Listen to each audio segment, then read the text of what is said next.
네, 안녕하세요.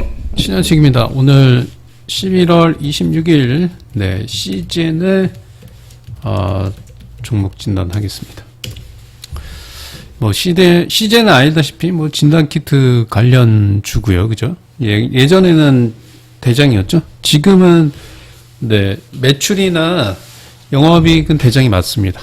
네, 대장이 맞는데, 주가 흐름은, 이제 대장의 흐름이 아니다. 라고 좀 말씀드리고요. CJ는 일단 두 가지 관점에서 좀 보셔야 됩니다.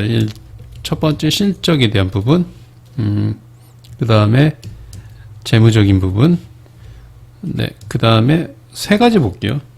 세 가지 이제 기술적 분석, 요 부분을 좀 말씀드리도록 하겠습니다. 실적 같은 경우에는 CJN이 대박인 회사죠, 그죠? 코로나19 때문에 엄청나게 실적이 좋아졌습니다.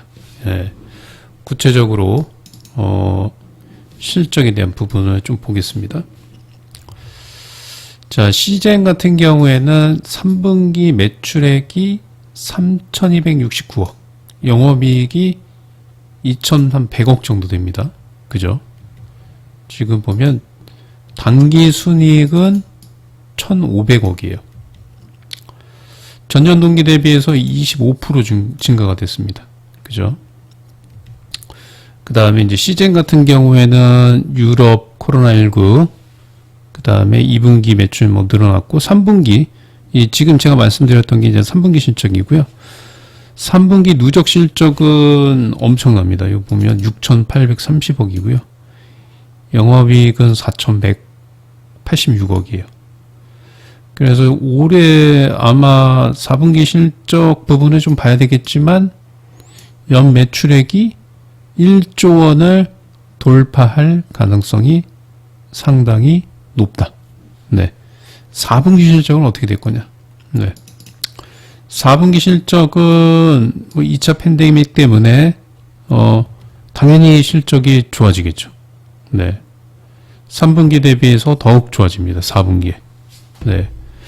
그리고 영업이익률은 60% 정도. 그 다음에 이제 이 회사는 돈을 벌어갖고 지금 하남 쪽에 생산시설, 그 다음에 부지 매입, 신사옥 매입, 이런 것들을 좀 했습니다. 자, 근데 이제 CJ는 일단은 실적은 3분기, 4분기, 이제 앞으로 실적 발표, 4분기도 좋다. 자, 연매출 1조 원을 달성 가능성이 높습니다. 자, 근데 이제 여기서 우리가 좀 보셔야 될 게 뭐냐면, CJN 같은 경우에는, 재무적으로 좀 봐야 될 게, 우리가 이제, 재무에서 이제 안정성 지표는 부채 비율을 보죠.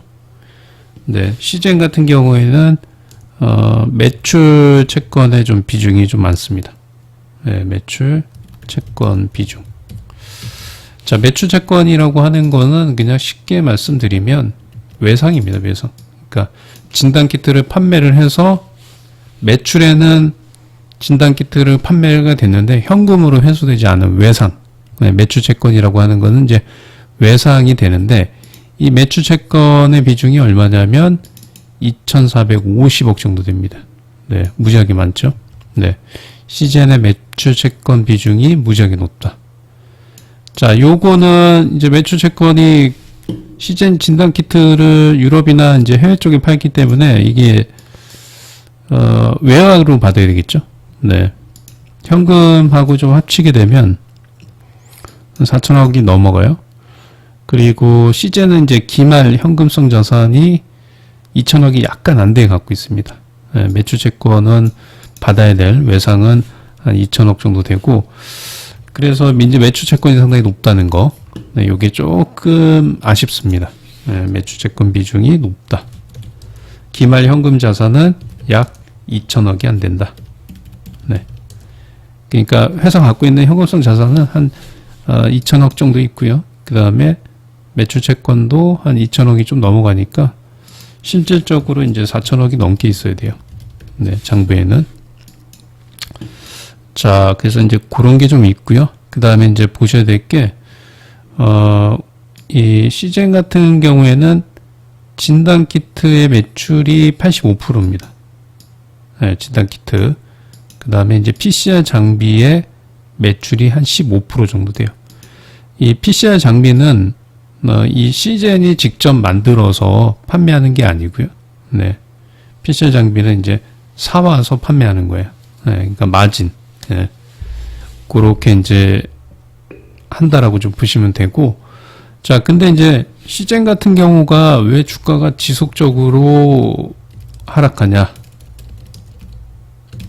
네, 이게 이제 백신 때문에 그래요. 코로나 환자가 늘어나게 되면, 네, 백신이 없고, 치료제는 있는 상태면 괜찮습니다. 치료제만 있는 상태에서는 진단키트의 수요가 좀 늘어날 수 있겠지만, 백신이 나와주게 되면, 네, 진단키트의 수요가 감소되죠. 네, 진단키트 수요의 감소. 그래서 이 주식은 백신주와 상극으로 움직입니다. 네. 그러니까 최근에 이제 아스트라제네카나 모더나 화이자 관련주는 급등하죠. 네, 급등하는데 반대로 네, 시젠은 급락을 하죠. 네, 급락합니다. 그래서 시젠 같은 경우에는 4분기까지는 실적에 대한 기대감이 좋은데 내년 1분기, 그러니까 우리나라 같은 경우에는 아스트라제네카가 3월 달부터 4월 달부터 3, 4월 달에 접종을 시작할 것으로 보여져요. 네. SK케미칼의 자회사인 SK바이오 통해서 아스트라제네카가 이제 접종을 시작합니다. 그렇게 되면 이제 진단키트 수요가 감소되죠. 근데 사실 이거는 이제 매출 비중이 85%고 해외 쪽이에요. 네. 해외 쪽의 매출이 크기 때문에 내년에 1분기 이후에는 네, 실적 성장이 어떻게 될지 불안하겠죠. 네. 그래서 주가가 좀 밀린다라고 좀 보시면 되는데, 자, 가장 중요한 거. 시즌의 가장 중요한 부분은, 자, 우리가 모더나, 화이자, 이게 이제 12월 말에 미국에서 긴급 사용 승인을 하게 되면, 그죠? 당연히 진단키트 수요 감소되는데, 문제는 이 모더나나 화이자가 긴급 사용 승인을 통해서 만약에 부작용이 나타난다. 네, 부작용 사례가 나타난다. 라고 하면 이제 진단키트가 급등할 수 있어요. 사람들이, 백신에 대한 이제 안전성이나 유효성이 확인되지 않게 되면 백신 안 맞겠죠. 그러면 이제 코로나 진단키트 수요가 다시 한번 늘어납니다. 그래서 이 시젠의 포인트는 뭐냐면, 네, 좀 죄송한 얘기지만 모더나 화이자가 12월 말 긴급 사용 승인을 통해서 실질적으로 백신 접종이 실질적으로 이루어지지 않고 사람들이 부작용에 대한 우려감 때문에 안 맞고, 네, 그리고 만약에 부작용 사례가 긴급 사용 승인을 해서 1월, 2월 달에 막 부작용 사례가 나타납니다. 그러면 이제 시젠은 급등하겠죠. 급등합니다. 네. 그런 관점이에요. 그리고, 또 문제가 또 뭐가 있냐면, 이 백신주들 같은 경우에는 우리가 모더나나 화이자를 맞으면, 중화항체가 몸속에 형성이 됩니다. 근데 이제, 코로나19 바이러스의 중화항체가 백신을 맞고 나서 중화항체가 최소 3개월 이상 지속이 돼야 되는데 이게 얼마까지 지속될지 몰라요.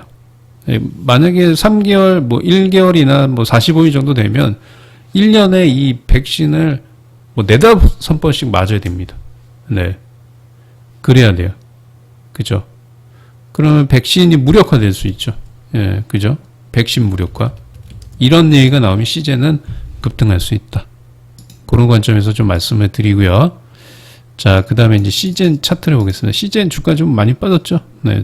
주가, 이게 실적에 대한 기대감. 그 다음에 이제 말씀드린 것처럼 백신주하고 이 상극입니다. 이제 백신주들 같은 경우에는 이제 고가에서 조정이 나오고 있고, 시제는 이제 기술적 반등이 좀 나오고 있는데, 요런 것들은 저는 단기적으로 이제 4분기 실적이 좋고, 내년 1분기에는 불확실을 하지만, 지금은 단기적으로 매수가 가능합니다. 네, 매수 가능해서, 한 20만원 선 이상권에서는 좀 매도를 하시고, 그 다음에 중요한 거는 장기적으로 갖고 가시면 안 돼요. 네, 얘를 장기적으로 갖고 갈 거면 백신에 미리 아이고 백신이 부작용이 나타나겠다 이거를 미리 생각하고 들어가셔야 되는데 그거에 대해서는 이제 알 수가 없기 때문에 네, 그래서 그런 부분을 여러분들이 잘 판단하셔야 되고 저는 매수견입니다. 매수 그리고 반등 시 20만원권 이상에서는 매도 의견을 좀 말씀을 드리고요. 자, 그 다음에 이제 마지막으로 이제 제가 이제 개발한 AI 로봇입니다. 네, AI 로봇인데, 오늘 이제 한번 좀 보여드릴게요. 우정바이오가 시초가에 좀 잡혔고요. 그 다음에 비율이라는, 네, 주식이 좀 잡혔습니다. 자, 요거 보시면, 네, 비율은 이렇게 이제 오늘 300만원, 네, 이렇게 좀 수익이 났고요. 그 다음에 우정바이오. 네, 우정바이오는 시초가 매수에서 18% 정도, 네, 올라갔습니다. 자, 그래서 이 추천봇에 대해서, 관심 있으신 분들은, 네, 이 더보기, 요 링크, 네, 더보기 링크, 제가 이메일을 남기겠습니다. 이메일 주소 남길 테니까, 관심 있으신 분들은 이메일로 문의를 주시면 네, 사용할 수 있는 방법을 알려드리도록 하겠습니다. 네, 감사합니다. 구독, 좋아요 부탁드리겠습니다. 감사합니다.